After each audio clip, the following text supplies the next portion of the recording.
Bonjour, bienvenue sur ma chaîne. Donc aujourd'hui je vais préparer de la résine pour mettre une libellule que j'ai récupérée, que j'ai trouvée morte, que j'ai mise sur une loupe d'acacia, de faux robinier quoi.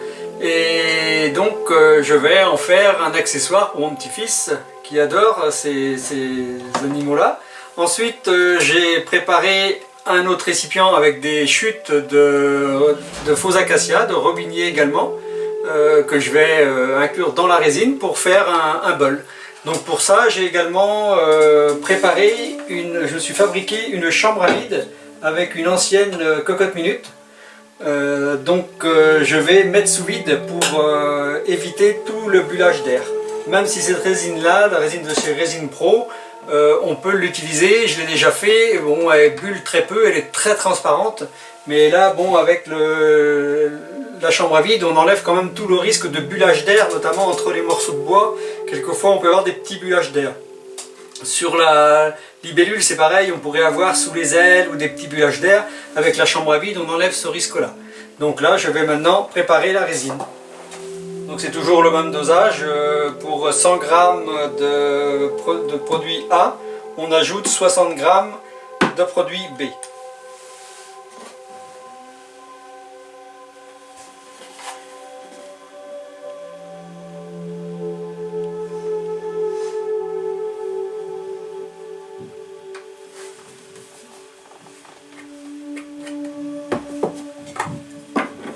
Alors là j'ai mis 300 g, donc je vais ajouter 180 g, donc je suis à 480 g, donc c'est parfait. Et donc maintenant je mélange pendant 3 minutes, il faut bien mélanger pour rendre bien homogène.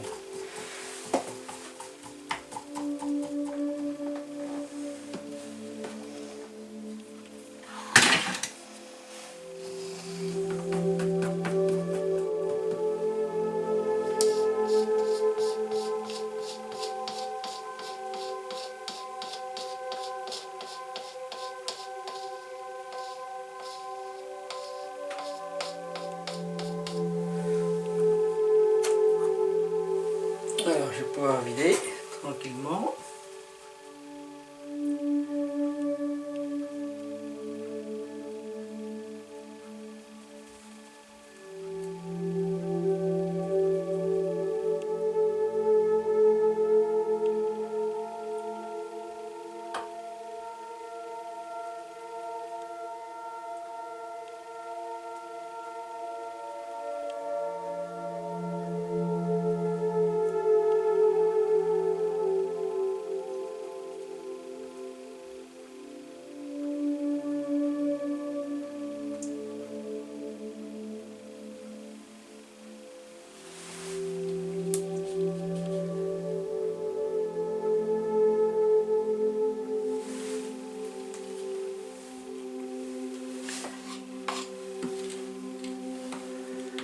Alors on va refaire un petit peu l'autre, on va refaire un autre volume.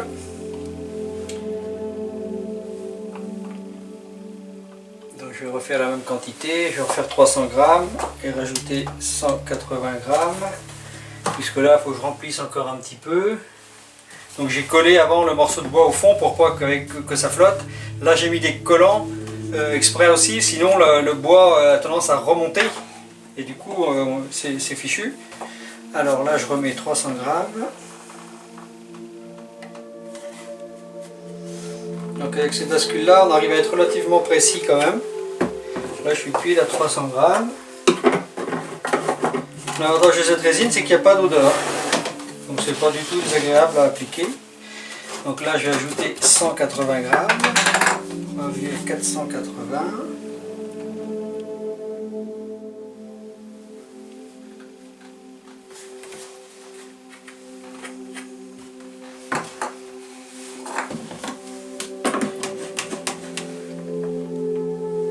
Je repars pour un mélange de 3 minutes. Au départ, on a l'impression que c'est un peu épais, et quand on a bien mélangé, ça redevient relativement liquide. La température idéale, c'est d'être à une vingtaine de degrés pour faire ces mélanges. Là, on est dans les conditions parfaites.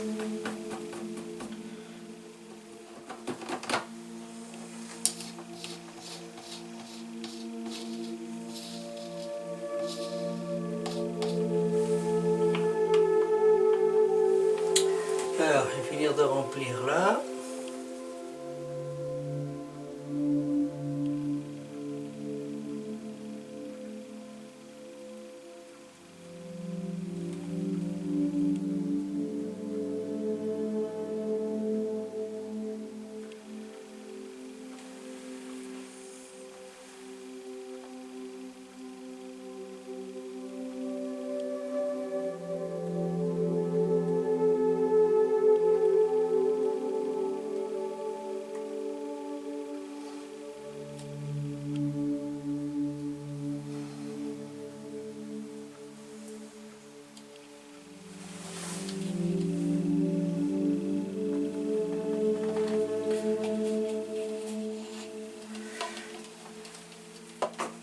Alors, on va finir de remplir.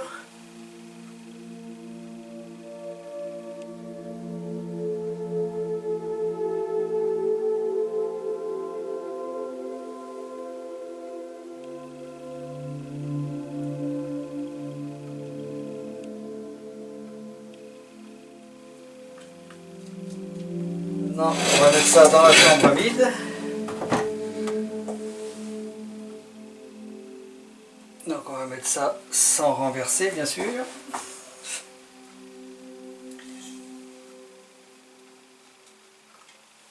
Alors je vais mettre ça entre les deux pour avoir une étagère dans ma chambre.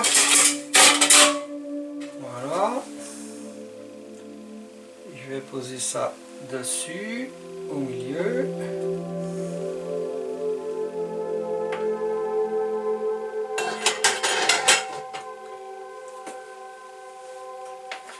Alors j'ai préparé des petites cales pour caler mon couvercle.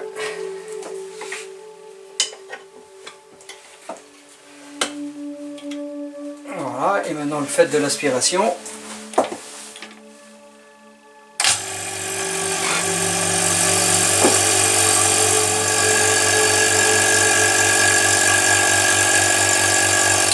Le vide se fait.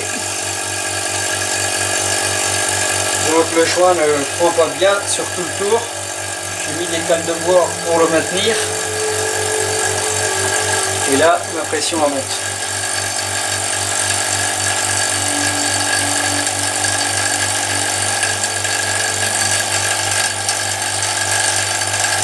Et quand le vide se fait, après c'est bon, le joint il claque, il n'y a pas de souci.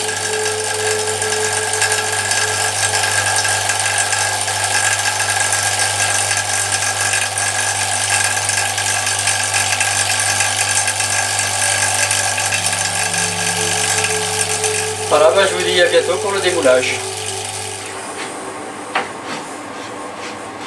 Alors je vais monter sur la queue de cochon.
bordure dessus d'abord. Je vais laisser tous les défauts des trous de verre et tout apparents.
Voilà le résultat.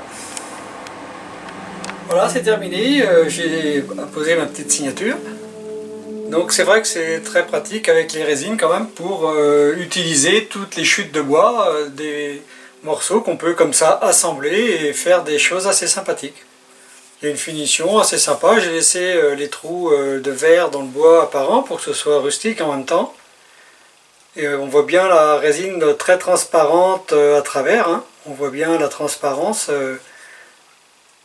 c'est très très bien. Donc voilà, j'attends vos remarques et je vous dis à bientôt sur ma chaîne.